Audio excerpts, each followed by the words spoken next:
Muchísimas gracias por acompañarnos. Y Dania, muy buenas tardes, un gusto siempre estar en tu programa. A ver, Lila, ¿esto es un conflicto político o es realmente una crisis de seguridad fronteriza? ¿Cómo o desde qué perspectiva vemos la presencia de los gobernadores, que además son todos republicanos? No, definitivamente la crisis migratoria se ha convertido en una crisis política para la Casa Blanca del mandatario estadounidense, particularmente porque vienen las elecciones intermedias del 2022, donde se va a renovar la totalidad de la Cámara de Representantes, un tercio del Senado, 36 gubernaturas, entre otras elecciones locales.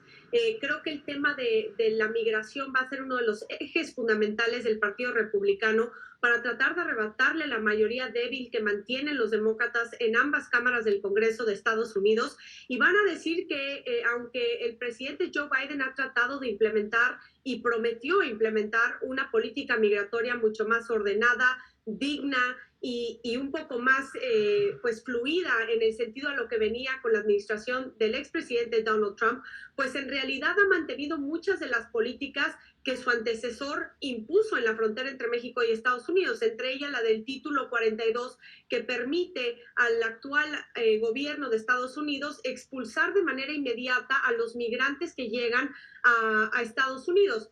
Y esto es más alarmante debido a que la canciller de Panamá acaba de anunciar que 60,000 migrantes de Haití se dirigen a la frontera entre México y Estados Unidos, y creo que esto definitivamente va a causar una crisis para el gobierno de Joe Biden en las próximas elecciones, donde de nuevo los republicanos van a decir que gracias a las medidas de Trump se ha podido contener pues este flujo de migrantes, particularmente provenientes de Centroamérica, pero ahora de otros países de la región.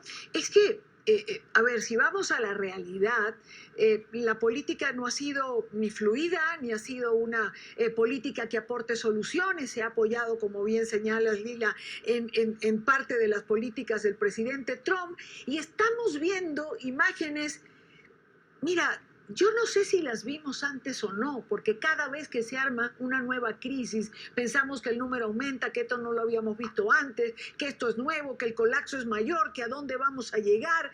Pero lo cierto es que pareciera un nudo gordiano en la administración Biden, que hizo mucho hincapié en campaña en esta crisis que no ha podido solucionar. Esa es la realidad.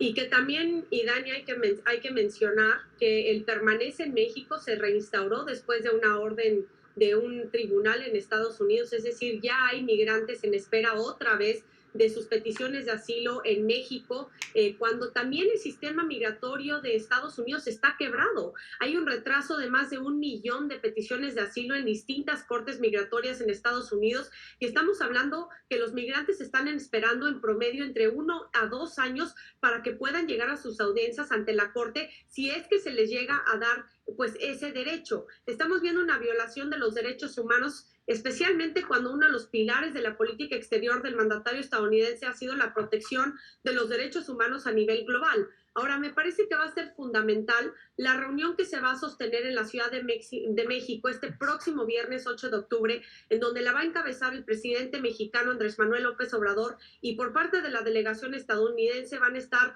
el secretario de Estado Anthony Blinken, el fiscal general de Estados Unidos Merrick Garland, al igual que el secretario de Seguridad Nacional Alejandro Mayorkas, donde que me parece que una de las prioridades para el gobierno de Estados Unidos va a ser el tema migratorio y cómo va a cooperar con México para también frenar la migración desde la frontera sur de México. Entonces, creo que esta reunión en materia de seguridad va a ampliar la gama de temas que se suman a la agenda entre México y Estados Unidos, y va a ser clave para el gobierno de Joe Biden que puedan atacar no solamente los problemas de raíz que impulsan la migración, sino que verdaderamente puedan llegar a una estrategia regional, porque esto se está ampliando a otros países mucho más allá de Centroamérica y Dania. Claro. Ahora, Lila, fíjate, la vicepresidenta Kamala Harris ya intentó en Centroamérica, se reunió con los presidentes, se comunicó y estuvo en México también. Es decir, ya hubo un previo, por supuesto.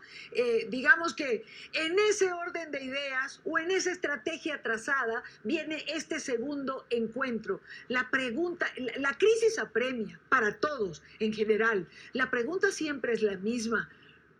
¿Encontrarán una solución? O sea, es tan difícil encontrar una estrategia conjunta que alivie de alguna manera una crisis que finalmente termina trayendo una presión política, en este caso, tanto para México como para los Estados Unidos. Yo creo que va a ser muy difícil encontrar una solución a corto plazo. Lo hemos visto en distintas administraciones en el pasado, incluso con el expresidente Obama se impuso el programa de CARSI, esta iniciativa de estrategia de seguridad en Centroamérica, que tampoco en realidad funcionó. Ahora, si le sumamos el ingrediente y el factor de la pandemia que ha agravado las cuestiones de desempleo, las cuestiones alimenticias, el acceso a medicamentos, etcétera, pues estamos viendo que muchas más personas van a estar tratando de emigrar a sus países, haga lo que haga Estados Unidos. Y justamente mencionaste el viaje que realizó la vicepresidenta Harris a Centroamérica y recordemos que en Guatemala también aquí hubo una contradicción total de la política migratoria de la Casa Blanca de Estados Unidos. La misma vicepresidenta dijo a los migrantes que no viajaran a Estados Unidos, cuando parte del mensaje de Joe Biden al principio de su mandato fue que iba a hacer una política migratoria mucho más digna. Entonces, creo que han habido muchas señales de contradicción que le ha afectado mucho, no solamente al presidente Biden, sino a los demócratas, particularmente ante las elecciones intermedias del próximo año. Pero creo que no va a haber una solución fácil. Le están apostando al sector privado, no necesariamente otorgar los 4,000 millones de dólares para Centroamérica a los gobiernos, sino a las empresas, a la sociedad civil, a las organizaciones no gubernamentales. Pero creo que para que vayamos a ver los frutos de estas estrategias van a pasar muchos años, y Dania. Por lo menos le están dando argumentos a los republicanos, es decir, porque van como un paso adelante y dos hacia atrás. Evidentemente es una crisis de años atrás. Todas las administraciones han tenido algo que ver, es un problema que no encuentra solución y que van como pasando la pelota de una administración a otra, pero en el aquí y el ahora, buenos argumentos le dan a los republicanos frente a las elecciones intermedias.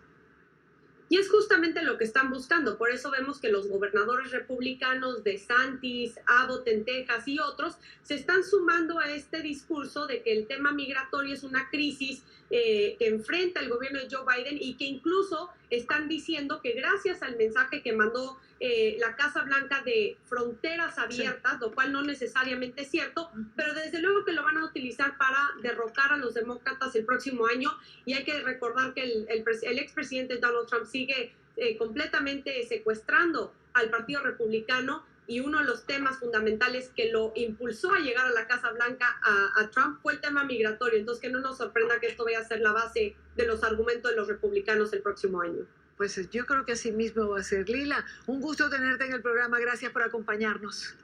Al contrario, muchas gracias a ti. Un saludo a todo tu público. Vale, muy buena tarde.